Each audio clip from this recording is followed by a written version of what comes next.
Hello, welcome in. Welcome in, everybody. Welcome in to our cooks. I hope you guys are ready to cook because we have a long lesson today. This is set up as a pre record. I'm not doing it live, but I hope you guys will still drop comments as you are watching it. I wanted to take a step back and talk about one of the things that I hit on during our first time together when I talked about the Tyler Robinson, Charlie Kirk, Erica Kirk, Candace Owens, the whole debacle going on with this trial and with Charlie Kirk's unaliving. And so I knew I would be talking about this a lot on this podcast, and we will be talking about it like daily. You've heard me talk about the blue and white country because we will not say their name because YouTube does not like that. So we want to be YouTube friendly because I would love for my podcast to grow. But you've heard us talk about that. All of this plays a part in the greater narrative of what we need to really get into. But before we can really dive into the Tyler Robinson, Charlie Kirk unaliving, I wanted to just first take a look at just a handful of the players that have been involved in this, from Charlie Kirk to I think I have like four people that surround him. So we're just going to talk about that today.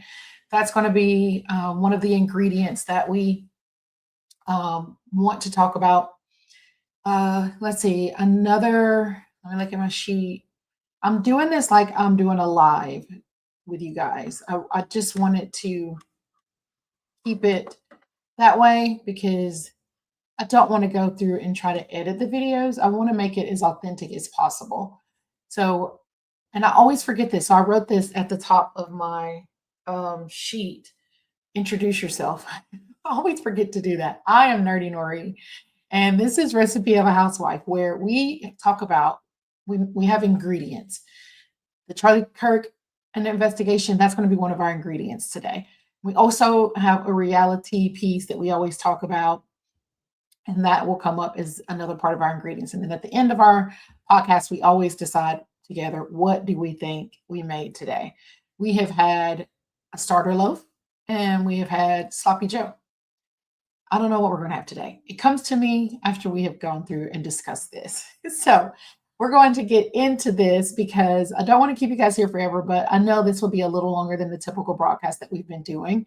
Again, this is a pre-record, but I'm going to talk about it as if I was live. So I just want to keep that type style in the podcast that I do. I don't want to go and edit and make it fancy. I just want this to just be as authentic and real as possible because that's who I am. And I feel like if I try to, I'm already nervous to do the podcast. And I feel like if I try to do a recording and do lots of edits, it's just going to make me more nervous.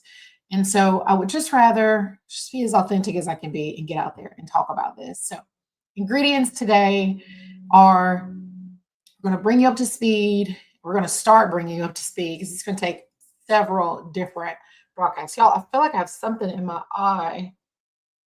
I actually put on makeup for you guys today, not really for you guys, but because I have somewhere to go. So you guys got makeup. You should be proud of yourself in a fancy little dress that keeps going crooked.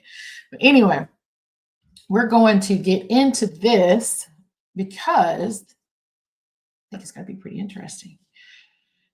Okay, so let's share some screens, you guys. All right. First up, we have Charlie Kirk. Charlie Kirk was, God rest his soul, but Charlie Kirk was known for his conservative views that became, I would say they were founded on biblical principles. But I would say that as TPUSA developed its faith arm, that kind of turned his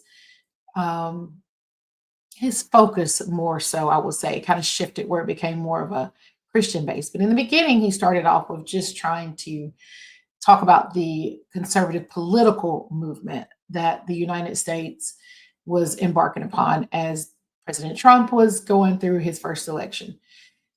Charlie and Candace Owens, I would say Charlie met Candace, kind of brought her along with him. You've heard about Candace starting Blexit, which is a black exit from the Democratic Party because Democrats are notorious blacks, notoriously Democratic. And so there's a lot of heat that came from that for Candace mainly because for some reason, black people feel, and I am a black person, so I will speak on this, but feel that if you are not Democratic, then you're a sellout, a C blank blank N word that actually came up today from one of the people we're going to talk about. We just have this belief that you have to be democratic, that you cannot be conservative. Conservative uh, political Republican, I'll say Republican, conservative Black Americans are seen as missing the mark. Maybe you support slavery. Obviously, you don't understand the Black plight in life. And that's just not the case. That's not historically really what the Republican Party has been about. It was actually the Democratic Party that stood more on keeping Black people, people of color down. One thing I want to note is you will not hear me call Black people minorities. I just don't like that word because to me, when you hear minority, even though majority minority just means one, there's more of one, there's less of. When you talk about it when it comes to race, I feel that it puts in people's mind less than. And so I don't like to do that because I just feel skin is skin. I just think it comes in different shades, but at the end of the day, it's just skin. And it really should have no bearing on who a person is. It should be who, it's a heart issue. Like, who is that person? Who are you really? That's what you should base things on, but that's a whole nother conversation. So we have Charlie Kirk. He started TPUSA. He did not go to college. He was doing a speech and someone saw him. I cannot remember the guy's name. I can see it, but I can't recall it exactly. So I won't even go there. But I was approached and said that there's something bigger for you. And together, I feel like we can start something that we could get just the youth of America on board with. And he spoke with Charlie's parents. They agreed, and off Charlie went. And that just began just a meteoric rise in Charlie Kirk's career and in his life. So this is Charlie Kirk pictured above. Charlie Kirk was unalived, as we know, in front of all of us on September 10th, 2025. It is a day that I will credit to the awakening of my own life. Always been pretty conservative, definitely always been a Christian Bible believer. It's the basis of everything that I do. It's the way that my husband and I run our family. It's just our walk with Christ is everything. So um, a lot of the things that Charlie would come out and say, people didn't like, or it would be misinterpreted. Same thing would happen to Candace Owens. Even the same thing happened with Donald Trump. And I would say the same thing happened with Biden and Joe Biden and President Obama. President Biden. I would say the same thing happens with anyone who speaks something publicly. You can make a statement and people can pull that one statement out and decide that that is going to be how they summarize everything that you just said. They take it completely out of context, they publish it, and people only see that and then they go with it. And a lot of that happened with Charlie Kirk. I will use one example about him saying that if a Black person is flying a plane, he's got concerns. He is not saying that because the person is Black. He's saying that because the prior administrations wanted to enact DEI, diversity, equity, and inclusion, and then you had a quota that you had to meet, and it didn't matter about the person's qualifications. As but it mattered most was the quota that you had in place. Now, another sidebar. We might not even get off Charlie. Goodness. You will say, okay, well, you're a Black woman. Surely you support this. I do not support DEI. If you look historically, DEI mainly benefits white women. I don't have anything against white women. I don't have anything against any race. But I would say that it is, when I talk about DEI and why I don't support it, I don't support it because I feel that it should just be a given. It should be a given that every company has the best of the best when they go out and hire. But we know that's not the case. So it's the same with affirmative action. I understand the point of why we feel that we have to have it. But wouldn't it be nice in a wonderful utopia world if people just hired who they needed to hire, who was best qualified for the job? And it didn't matter about the race. So I understand that DUI is in place because, or was in place because people of color weren't getting the positions that we deserved. But I don't think putting a policy in place is the best thing to do, because then people are only doing it for a policy, and then you're just a token, and you're not appreciated for people are not appreciated for the actual value that they can bring. I would rather be brought about for the value that I add, not because, well, we need a black person. I don't want that. So um, let's see here. I'm trying to decide, do I want a drink or a cup of tea? My husband brought me up a cup of tea, so I was trying to decide which one I wanted. So anyway, excuse me. So Charlie Kirk made the comment about the black pilot, and that's all they took out. They didn't take the context of what he was talking about. They didn't take the entire speech. They didn't provide any narrative to it. They simply just said that Charlie made the statement, if you're black and you're a pilot, don't want to be on this plane. That's not the case. So Charlie made lots of comments like that. And when he passed, there were a lot of people who were excited that he had passed because they felt that he was sexist and racist and the like. And that was not, again, not the case.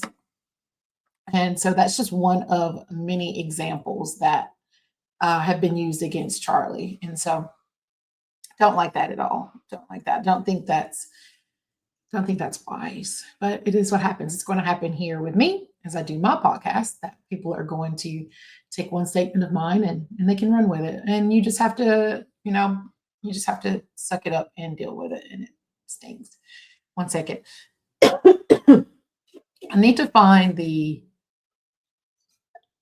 mute button so that when I have to cough, you can hear it. Let's see if this does it. Okay. We're going to see if that did it. If not, sorry. So the other thing is my camera is up above my monitor. So I'm trying to make sure I look up. I've had it over here. I've had it up here. I need to figure out a way to put it where maybe I can look straight into it and not feel like I'm having to look up, because when I look down at my paper, I feel like I'm like looking down at the ground. Again, this is a pre-record, but we're doing it like it's live. So you have it. All right. Who are we adding to the stage now? Tyler Boyer. Tyler Boyer introduced Charlie to his wife, Erica. So that's what you have, introduced EK to CK. Tyler Boyer was the former COO of TPUSA, and Tyler Boyer has deep roots in Arizona politics. That's all I'm going to say about that one. We're going to go look at Tyler Boyer's X to give an example of how things have shifted between Charlie Kirk and between Erica Kirk then and Erica Kirk now. So we're going to remove that. And we're going to add Erica Kirk to the stage. Erica Kirk, wife, mom, human. I don't really have much to say when it comes to Erica Kirk. I do not want to be sued. I mean, as if her people are really watching this broadcast. Who knows how many people are going to see it, but you just never know. But I don't have a lot to say about her. And yes, I picked that picture. Yes, there are other more flattering pictures, but I'm really bothered by the actions that Erica has taken since Charlie's unaliving. I, for one, if my husband had passed away, especially as tragically as Charlie passed away, it would take literal months before you could pick me up off the floor. I've been 25 years this year. I will be married to my husband. You would have to pick me up off the floor. I would not care. I would care about the company that he built, but I would have to have somebody run. I just could not even begin to focus on it. I would want to be with my kids nonstop. I would want every stone unturned in his investigation. And if you have followed any bit of this, you will see that Erica does not want all stones turned over. She wants to just go with the one narrative that Tyler Robinson is the one who unalived her husband. And despite the fact that there's so much evidence against it. Now, they will tell you that there's overwhelming evidence that proves that Tyler did this, and that is just not the case. That's what we're going to get into. I don't want to get into that right now because we've got enough just to discuss, bring you up to speed. So Erica is someone who has really focused on the success of the company in a way that is odd. I will say that. I'm going to put this up here. Obviously, everything I say is allegedly. This is also in my opinion. Okay. in my not so humble opinion, because I'm not humble about it, I really believe these things, but again, it's all alleged, based off of interviews that Erica has done, and we'll bring some of those up later as we go through our podcast. I'll go through other episodes of Recipe of a Housewife with Nerdy Nori, me. But she's just done some things that were quite odd, and I don't understand it. I don't understand the different lies that have been told. And when we say that they're lies, these are verified lies. Like when she says she never drank, and then there are clips of her drinking. And when she says that she has not read the book, and then she says she read the book. Or when she says that she was with her kids, and as Baron Coleman brought up, that she was not with the. It's just different things that have come out that don't make sense. But also, just if we put all of that aside, because all of that doesn't matter, the glittery pantsuit and the sparklers at the memorial, you can put all that aside, and you just look at the videos that surfaced from her, 6 and 11 days outside doing Zooms with her the employees, and she's focusing on the merch sales and how she can't wait to bring the kids in so they can get to know everybody because they don't know anybody. And then later on, she says that she's always had the kids in the office and she knows everybody. It's just a lot of things like that that are odd to me. I don't understand it. I don't understand why she didn't just grieve like how we typically see people grieve. I know as that was a narrative that came out earlier, is that everybody grieves differently, but this one is just definitely odd. I'm just going to say that it's just odd, and I don't understand that. I don't understand how we get there, but we're going to move on. All right. Adding to the stage, Andrew Colvett, husband and even worse human. I have lots of questions.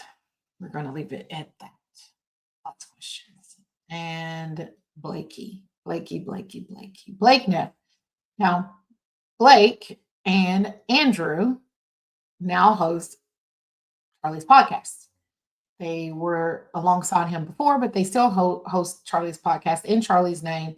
And the entire company is going completely in a different direction than Charlie would have wanted, or they will say, well, you don't know what Charlie wanted. In the direction that Charlie was taking the company, it is now going in a completely different direction. How about we say that? So these two are at the helm, and these are the main spokespeople that we hear. Andrew is PR, Blake does the podcasting, and these are the two that are constantly on X fighting the battle on behalf of Erica Kirk.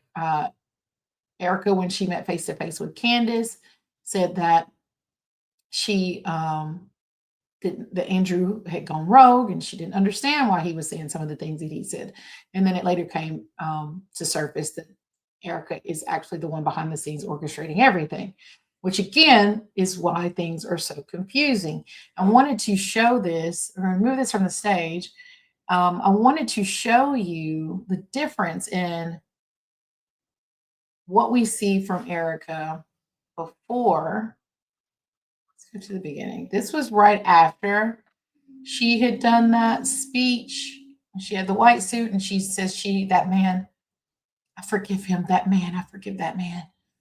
I remember watching that and thinking, wow, I mean, I aspire to be that type of Christian, that she was able to forgive her husband that fast. The husband's unalive her that fast. I thought that was really amazing, but we're going to then go to see how Erica is perceived today. So this is Erica, and we're going to use Tyler Boyer's. We're going to use his X post that he made. I'll share this.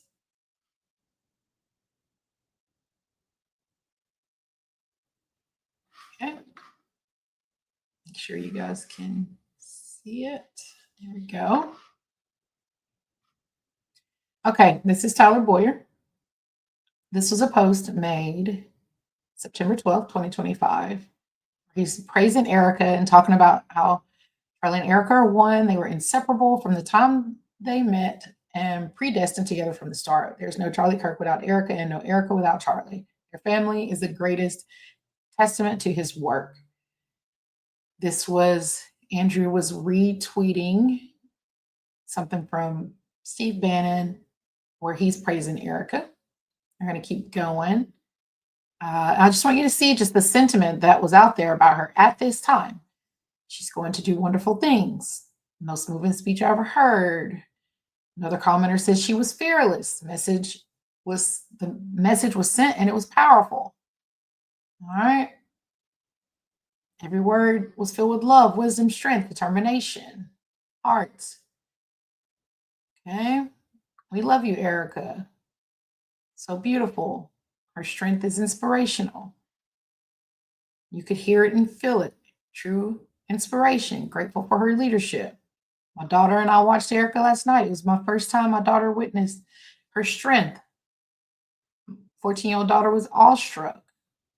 It goes on and on about how people felt about Erica. It was just, I mean, people really, really, really thought this is absolutely incredible about how we feel about her. So that was me too. I had the same sentiment. I felt the same way about Erica. And so then you ask yourself, how did the tides turn? What happened that people have a different feeling? And I'm going to show you a current X post, actually, one Erica herself made in the comments that you see behind it. Following it, you're going to say, why did things turn so much? What is going on?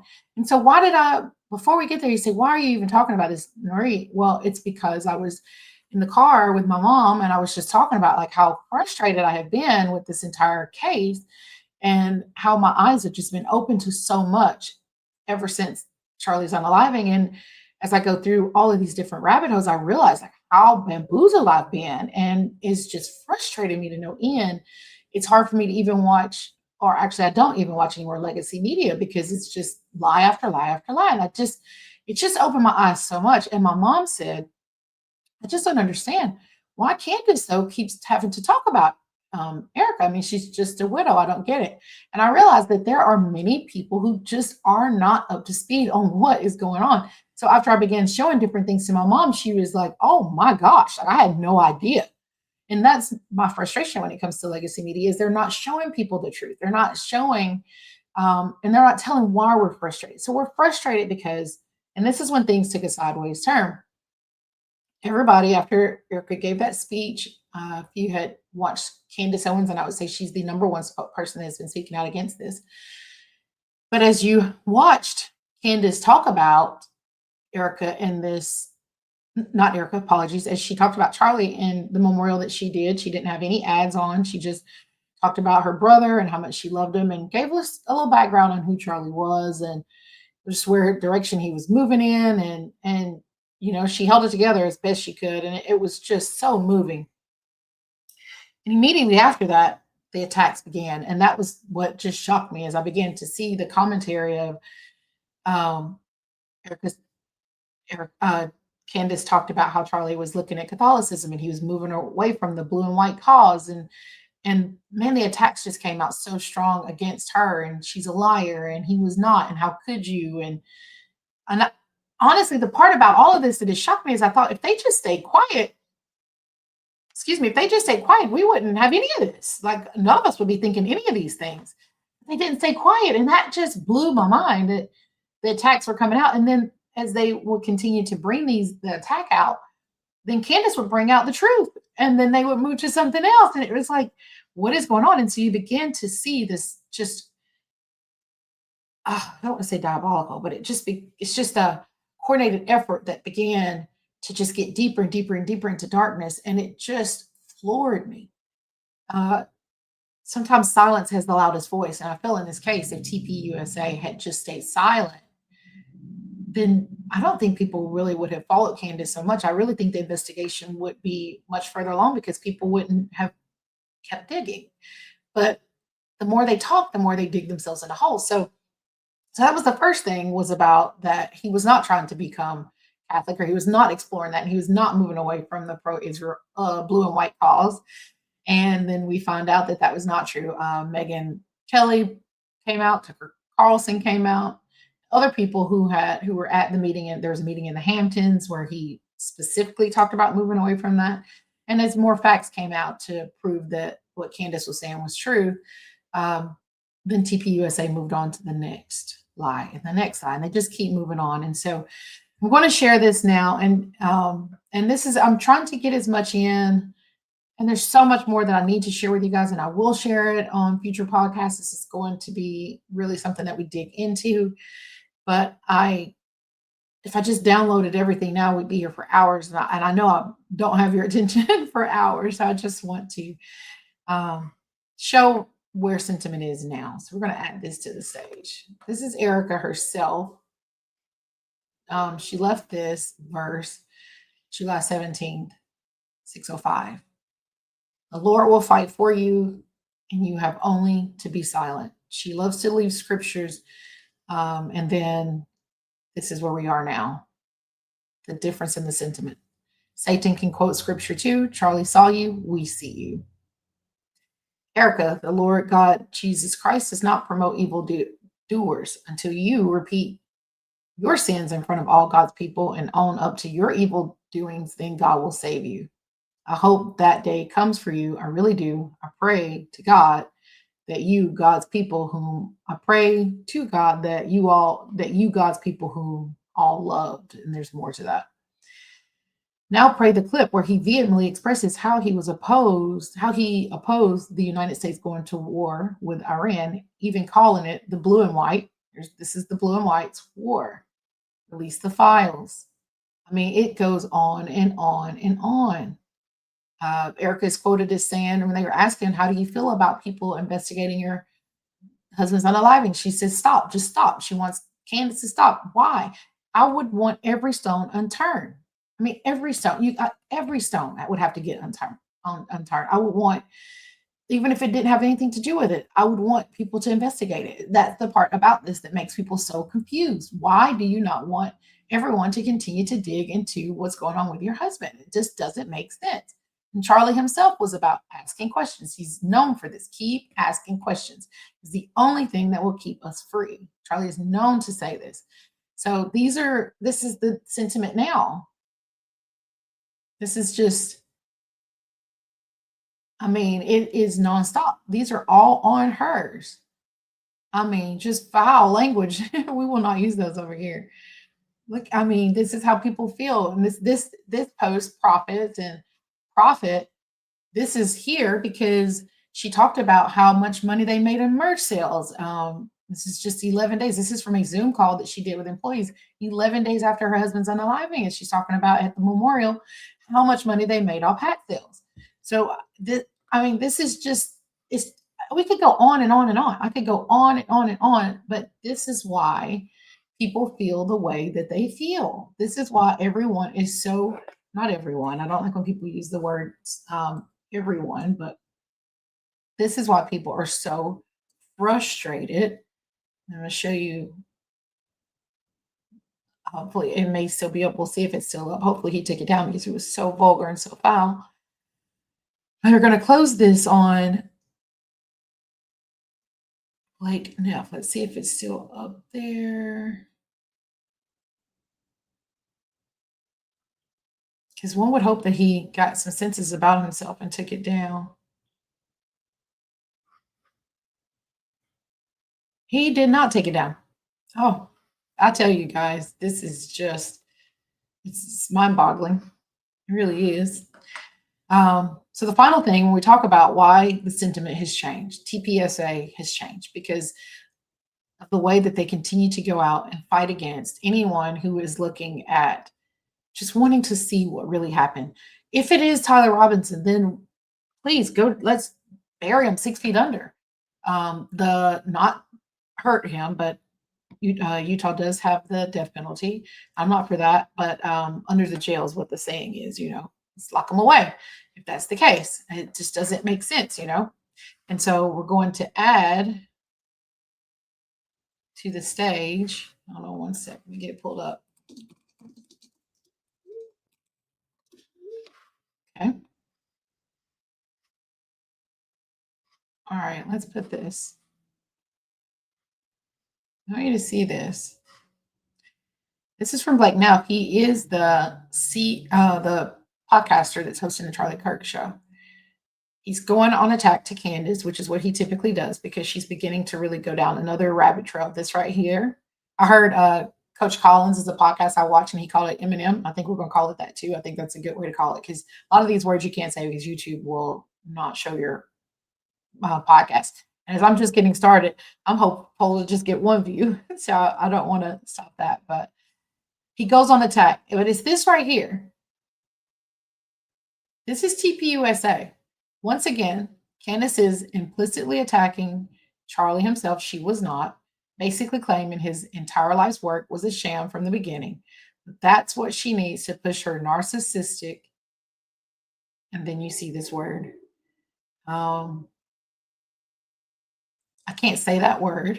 Definitely don't think it's a good idea for me to say that word on YouTube. But Candace calls it Fed slop, is what we call what keeps coming all across the narrative of everyone was in the maroon shirts, and then this Tyler Robinson went over and never had shot a gun before, never had shot a 30 odd six before, and managed to jump up on there within seconds, aim, shoot, fire, land the shot, jump back off, bury the gun in the woods under a towel. The dogs couldn't find it.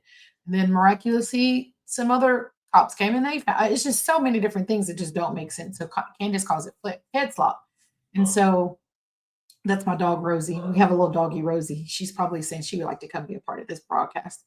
But you have Blake, Neff, who is upset and frustrated. Tell my husband.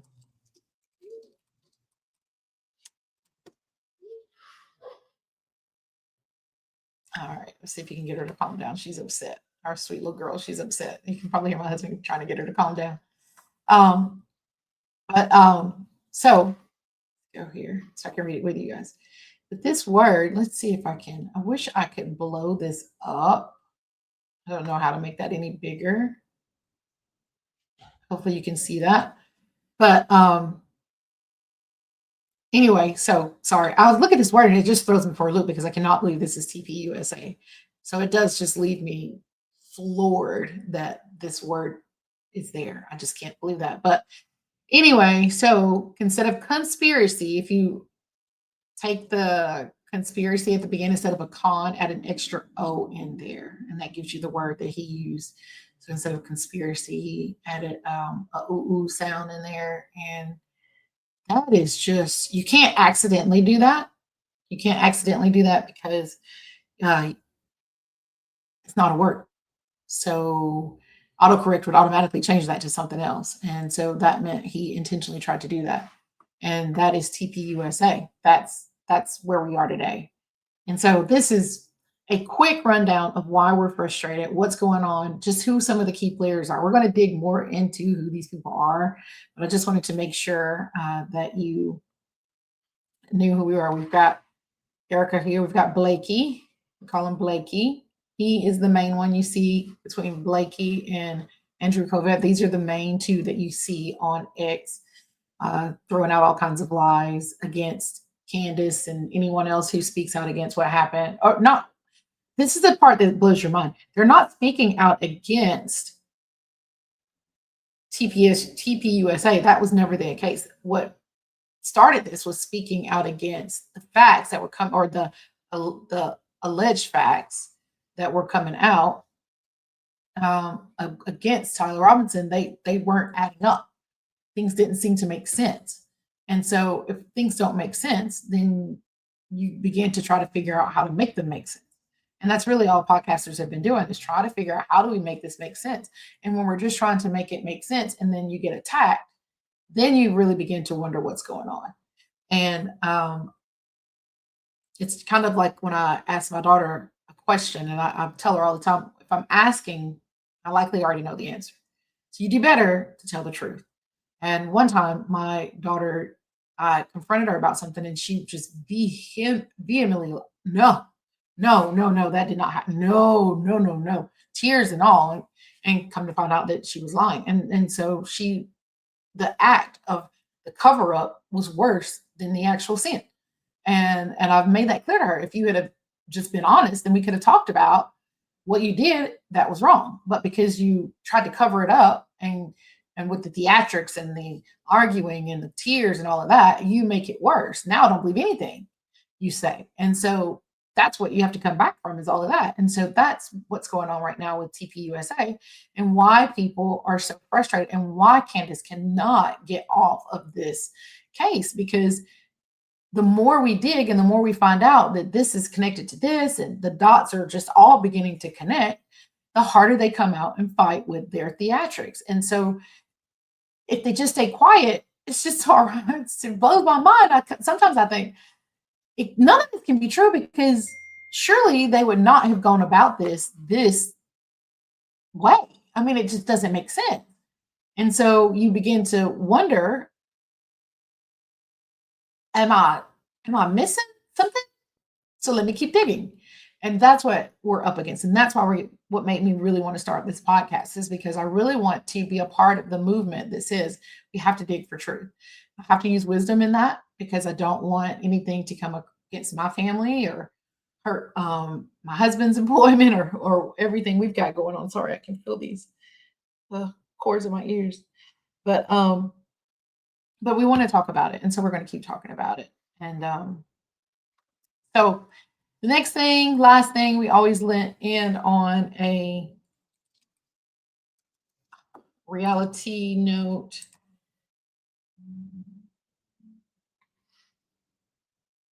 So we're going to, we always have to end on this, you guys. All righty. Okay. I'm going to take this off the screen. We're going to share screen. Kind of getting the hang of this, you guys. Let's take the sound off. We do not want any sound. There we go. All right, you guys. Here we go. We knew this was going to happen. Let's take that off. Here we go. We knew this was going to happen. We knew that this is Orlandria and Nick have broken up. These were two people on Love Island last year. They never picked each other. But then viewers felt like they really had some chemistry. Even their own parents said they felt like they had chemistry. Of course, in this day and age, you never know if they we should change this. We should make this. Let's edit this to. Can we do it like that? Let's spell it like that. I like that. I like that. Reality. So because we got tea to share. But people put them together. Both of them actually got kicked off the show, and then Love Island brought them back as a couple, and then they were like, maybe we need to do this, and so then they did it. And so they've supposedly been together for a year. It was an obvious friendship. It was very clear. It actually even felt like a brother-sistership. It never felt like a romantic relationship. And so they have officially broken up, and no one is surprised. I don't even know how this is even considered exclusive news because it is old news as far as I am concerned. All right, guys, I am going to get off of here for the day. Today's ingredients made up what? I guess we just call it the Fed slop. We were fed slop in reality, just slop. Actually, today we had slop. We had slop from the investigation of Charlie Kirk, and we had slop from reality TV because we never believed it from the beginning. So I am Nerdy Nori. I kept us a little longer today, and hopefully this is just the beginning of a beautiful friendship and a beautiful pairing of people who really want to just dig into what's going on. Thank you for allowing me to grow with you, to learn how to do this. If you're still here at 40 minutes in, oh my gosh, do I appreciate you. I'm going to end this with my smile. You guys know I always like to try to keep like a smile because otherwise YouTube clocks it at a picture where you're like, and you want it to be like. So thank you guys for tuning in with me. We've got more to do. We've got so much to dig into. We've got so far to go in this. So thanks for being a part of this. I'm Nori, and this is Recipe of a Housewife.